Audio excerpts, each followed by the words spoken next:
మమతా బెనర్జీని తిరుగులేని శక్తిగా నిలిపిన సంక్షేమ పథకాలు గురించి అనమాట. ఈ పథకాలు మరోసారి గెలిచేందుకు ఉపయోగపడుతున్నాయి అనమాట. మమతా బెనర్జీ పశ్చిమ బెంగాల్ ఫైర్ బ్రాండ్గా ఉందన్నమాట. డి అంటే డి అనే మనస్తత్వం మమతా బెనర్జీది. ఏ విషయంలో రాజీ పడిన ద్వారా ఇది ఒకప్పటి మాట మమతాది. కానీ ఇప్పుడు మమత అంటేనే నిజంగా ప్రజలపై మమత చూపే నేతగా మారింది. సంక్షేమాన్ని ప్రజలపై శ్రద్ధ చూపడాన్ని, వారితో మమేకం కావడానికి మమతా నాయకురాలు పుచ్చుగా ముందడుగేశారన్నమాట. ముఖ్యమంత్రిగా బాధ్యతలు చేపట్టాక ఆమె తీసుకున్న చర్యలు ప్రజలతో సంబంధాలు బాగా పెరిగాయి. ఆమెను తిరుగులేని శక్తిగా మార్చాయి. అదే శక్తితో వరుసగా 3 సార్లు విజయడంగా మోగించారు మమతా బెనర్జీ. మరోసారి గెలిచి తనకు తిరుగులేదు నిరూపించుకోవడానికి ఆవిడ తీవ్రంగా ప్రయత్నిస్తున్నారు కూడా అన్నమాట.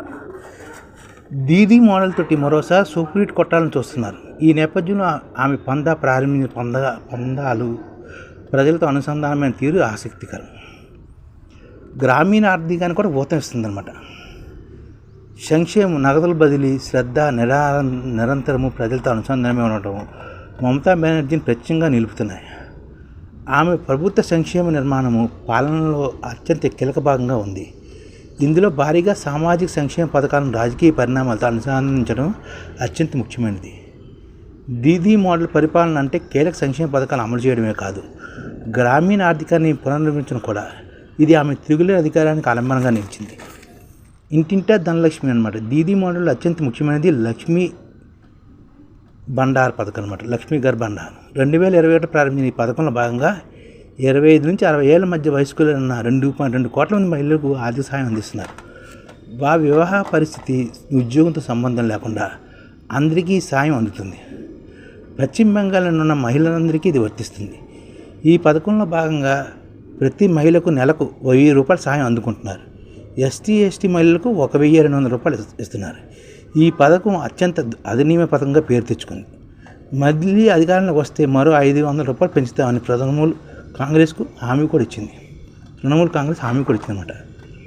విద్యలో లింగ సమానత సాధించడానికి 2013లోనే కన్యశ్రీ ప్రకల్ప పథకాన్ని మమతా ప్రభుత్వం ప్రారంభించింది. ఇందులో భాగంగా చదువుకుంటున్న 13 నుంచి 18 ఏళ్ల మధ్య వయస్కుల బాలికలకు ఏడాదికి 1000 రూపాయలు ఇస్తుంది.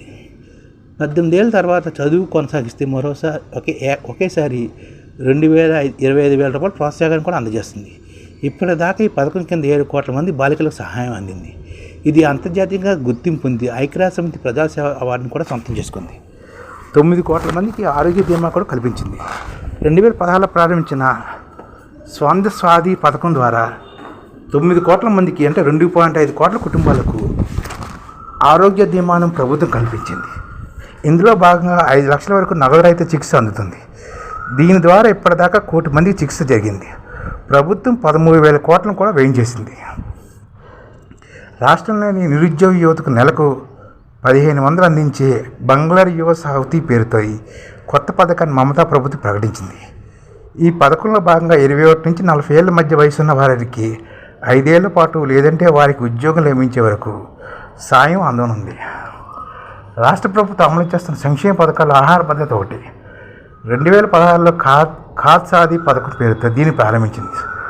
సుమారు 9 కోట్ల మందికి కేజీ 2 రూపాయలు చొప్పున బియ్యం, గోధుమలను ప్రభుత్వం ఇస్తుంది. ఇందులో అత్యంత నిరుపేదలు, భూమి లేని పేదలు, సన్నకారు రైతులు, గ్రామీణ చేతివృత్తుల వారు, వితంతువులు, ప్రాణాంతిక వ్యాధులతో బాధపడుతున్న ఇంటి యజమాని ఉన్న కుటుంబాల వారు, దారిద్ర్య దిగున ఉన్నవారు, ఆర్థికంగా వెనుబడిన వారు ఉన్నారన్నమాట. ఇది మమతా దీదీ చేస్తున్న పశ్చిమ బెంగాల్లో చేస్తున్న కార్యక్రమం అనమాట. అందుకని మమతా దీదీ పశ్చిమ బెంగాల్లోని మరోసారి గెలిచే ఆస్కారం ఉందని చెప్తున్నారు అనమాట.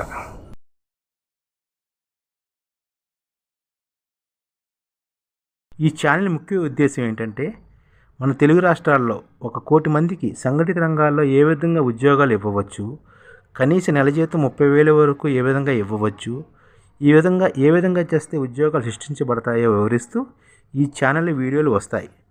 అలాంటి వీడియోలు మీకు కావాలంటే మన ఐడిఎఫ్ భాస్కర్ ఛానల్ని సబ్స్క్రైబ్ చేసుకోండి. ఐడిఎఫ్ అంటే ఇండియన్ డెవలప్మెంట్ ఫోర్స్. ఈ వీడియోలు చూసిన తర్వాత మీకు నచ్చితే లైక్ చేయండి, మీ ఫ్యామిలీ మెంబర్స్కి షేర్ చేయండి, మరియు మీ ఫ్రెండ్స్కి షేర్ చేయండి. Thank you. నమస్కారం.